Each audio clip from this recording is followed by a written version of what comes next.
أعوذ بالله السميع العلي العظيم من الشيطان اللعين الرجيم. بسم الله الرحمن الرحيم. الحمد لله الذي هدانا لهذا وما كنا لنهتدي لولا أن هدانا الله. لقد جاءت رسل ربنا بالحق. الصلاة والسلام على رسول الثقلين محبوب رب المغربين والمشرقين جد الحسن والحسين سيدنا ومولانا أبي القاسم محمد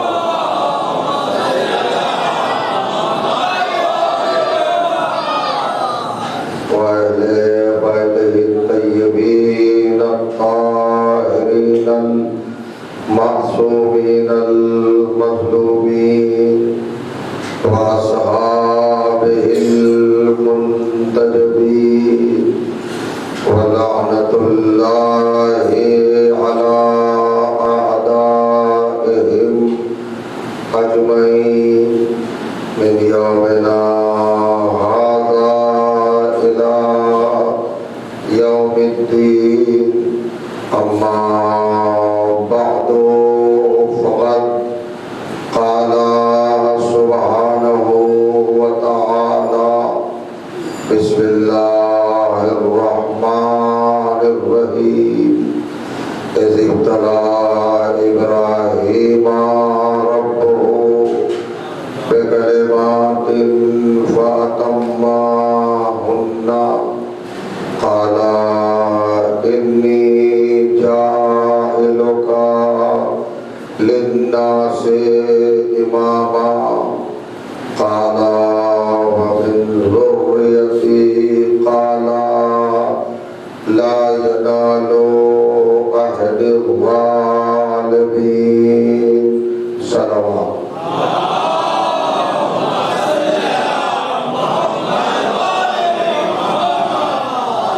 بزرگان عزیز اور برادران ایمان،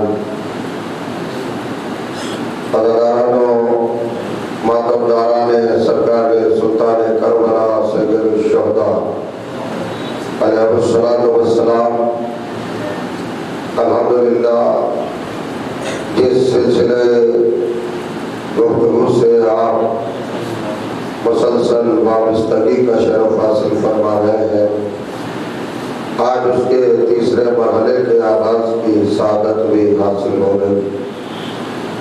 عظمت امام اور قرآن مجید کے عنوان سے اور اس اہم موضوع کے تعلق سے آپ کی پاکیزہ سماعتوں کی بارگاہ میں جو گزارشات، جو معروضات، جو افکار اور جو نظریات اور جو نکات اور پوائنٹس آیات قرآنی کی بنیاد پر اور فرامین اہل بیت علیہ الصلوۃ والسلام کی اساس پر آپ کی بابرکت خدمت میں گزارش کرنے کا مجھے شرف حاصل ہوا۔ یقیناً وہ سب حقائق، سچائیاں، فضائل، مناقب اور اہل بیت کے پاکیزہ مراتب آپ کے بلند و بالا اور مستحکم اور مضبوط حافظوں میں محفوظ ہوں۔ آج کی یہ تیسری گزارش بھی آپ کی بارگاہ میں ہدیہ ہے۔ آپ بہت خوبصورت اور بڑے حسین انداز میں سماعت فرماتے ہیں۔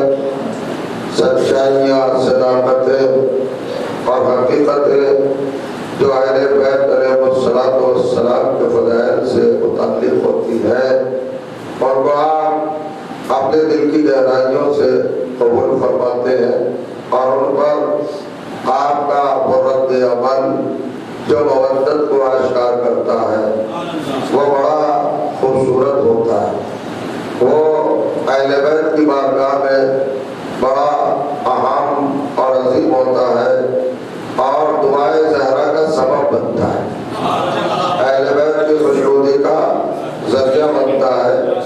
ہماری زندگی، ہماری حیات، ہماری لائف اور ہماری آنے جانے والے سانس جو ہماری لائف کو قائم کرتے ہیں، یہ سب اسی لیے ہے کہ خدمت اہل بیت میں گزر جائے اور ان کی بارگاہ میں ہمارا کوئی لمحہ عبادت سے خالی نہ ہو.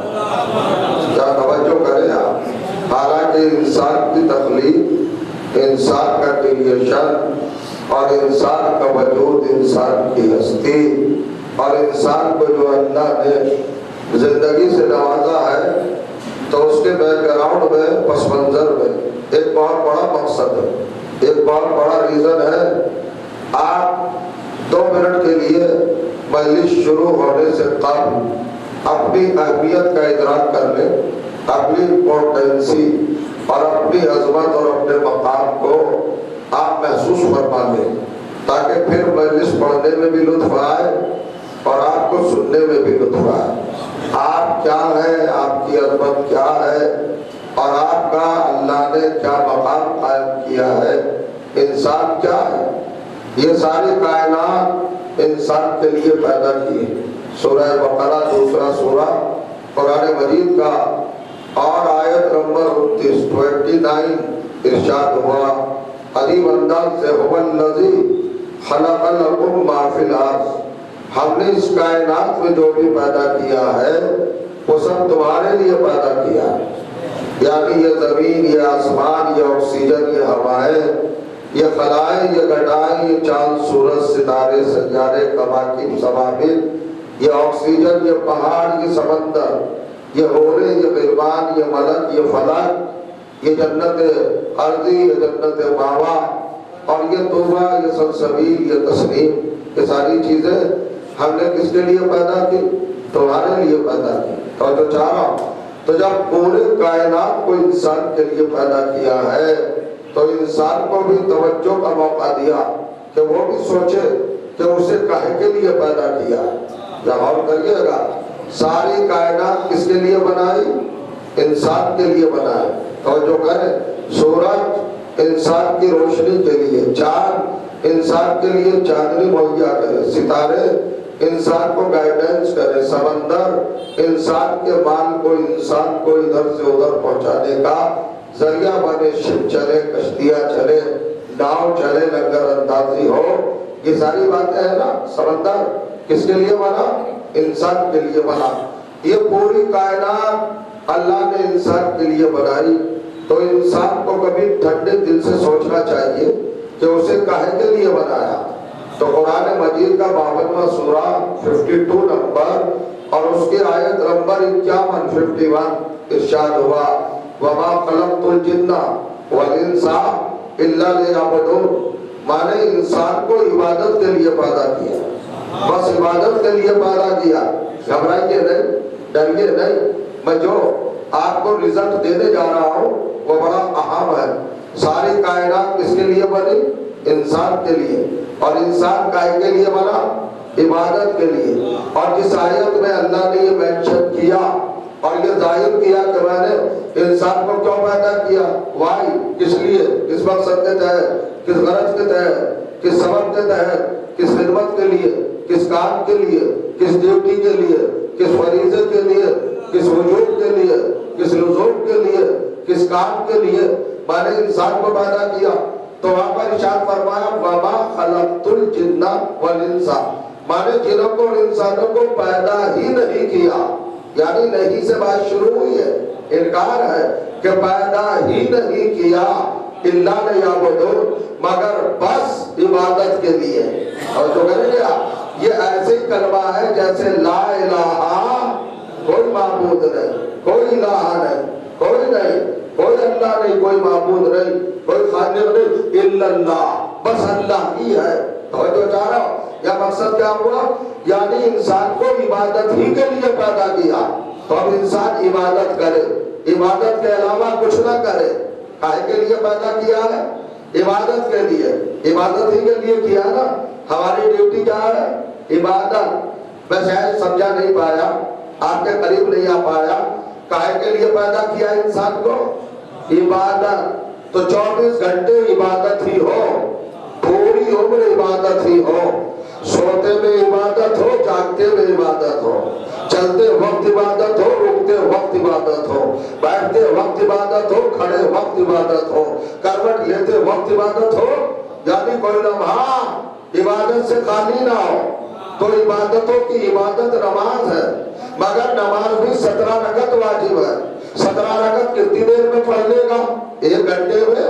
تو ہر روز کے 23 گھنٹے کیا کرے گا؟ تو اس کا مطلب یہ ہوا کہ نماز میری پوری عبادت، زندگی کو عبادت نہیں بناتی۔ اور کہیے گا نہیں سمجھ رہا؟ اگر میں نماز پڑھوں گا تو 1 گھنٹے پڑھوں گا نا، 17 رکعت کتنی دیر میں پڑھ لوں گا؟ 17 منٹ میں۔ 34 رکعت سنت ہے، کتنی دیر میں پڑھ لوں گا؟ 40 منٹ میں۔ تو کتنا ٹائم لگے گا؟ 1 گھنٹہ۔ تو 23 گھنٹے تو بچ گئے نا۔ تو نماز نے میری پوری زندگی کو عبادت نہیں بنایا، اور میں پیدا ہی عبادت کے لیے ہوا ہوں۔ تو 23 گھنٹے تو محروم عبادت ہو گئے۔ اچھا صاحب، اب نماز کے بعد روزہ ہے۔ روزہ سال بھر میں 1 مہینے واجب ہے، اور وہ بھی دن میں واجب ہے، رات میں نہیں ہے۔ یعنی دن میں عبادت کروں گا، باقی 11 مہینوں کا کیا ہوگا؟ یعنی نماز مجھے 23 گھنٹے میں 1 گھنٹہ عابد بناتی ہے، روزہ 12 مہینوں میں 1 مہینہ عابد بناتا ہے، حج مجھے پوری عمر میں 1 دن عابد بناتا ہے، زکوٰۃ مجھے 1 دن عابد بناتی ہے، خلوص مجھے 1 دن عابد بناتا ہے۔ اور اللہ کہہ رہا ہے پیدا ہی عبادت کے لیے کیا ہے۔ تو وہ کون سی عبادت ہے جو میری پوری زندگی کو عبادت بنا دے؟ نہیں سمجھے آپ؟ نماز تو بناتی ہے، سلوات پڑھا محمد علیہ وسلم۔